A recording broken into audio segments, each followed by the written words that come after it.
One day I walked into the therapy sessions with my son, and I was under the sun, and a lot of things going on, and I was really sad. And the therapist looked at me, and those days at school, Chris was fighting. He was also very distressed. Welcome to my YouTube channel. If you have just joined and if this is your first time to come across my videos, I would like to welcome you. Thank you so much for coming. Thank you for subscribing. My name is Nerissa and I'm a mom to 3 children. One of my 3 children is autistic, is 11 years old. I come here and I share my experiences, my journey, a few lessons here and there of the things that I would have learned on this journey of raising a special needs child. As I mentioned at the beginning of the video, one day I walked into the therapist room and these professionals, they are very tough. Yes, they can be very tough sometimes, and they just lay bare the facts the way they are. So I walked in and she said to me, Nerissa, do you know that a well understood child at home, a well listened to child at home, a well supported child at home is easy to teach at school. A well-supported child at home, a well-understood child at home, a well-listened to child at home is easy to teach at school because they are less anxious. I do not understand because already my son Christopher was giving the school at that time. He was giving them flames, he was giving them hard time, and I would be called almost every 1 or 2 hours after dropping him, and I would go back and pick him up. So this did not really make a lot of sense to me, that I did not realize they actually meant the other 2 children who are not on the autism spectrum. And yes, at that time their schooling was suffering because I wasn't well as well. So today, my lesson about raising a special needs child, the lessons that I've got from raising a special needs child, is for those parents who don't have special needs children. I want you to know that I want to remind you that your children require you to listen to them. Your children require you to understand them. Your children require you to hear them when they are talking.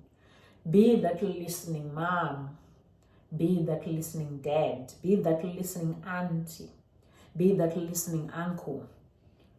Look your children in the eye and talk to them about their day at school. Talk to them about the things that are bothering them.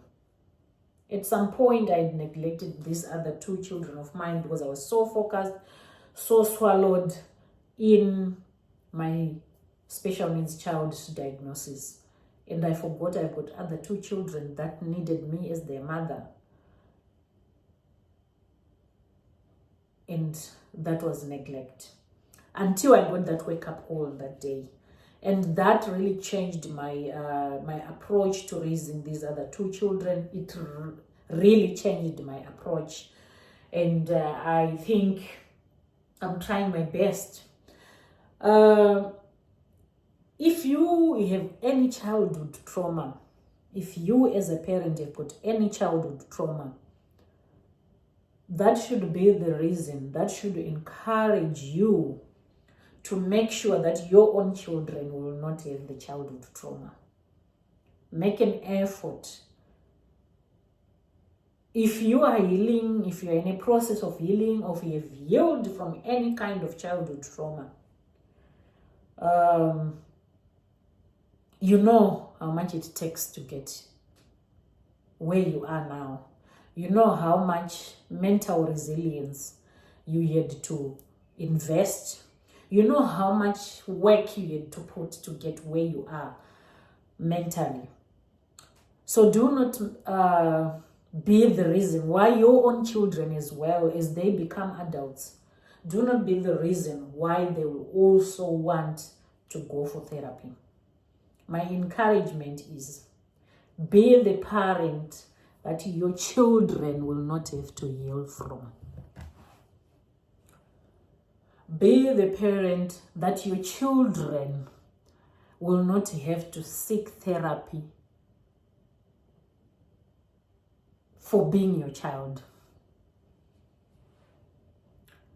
I learned quite a lot in that therapy session, and I think on that particular therapy session where I'd taken my son who is autistic, it ended up being my own session, not my son's session.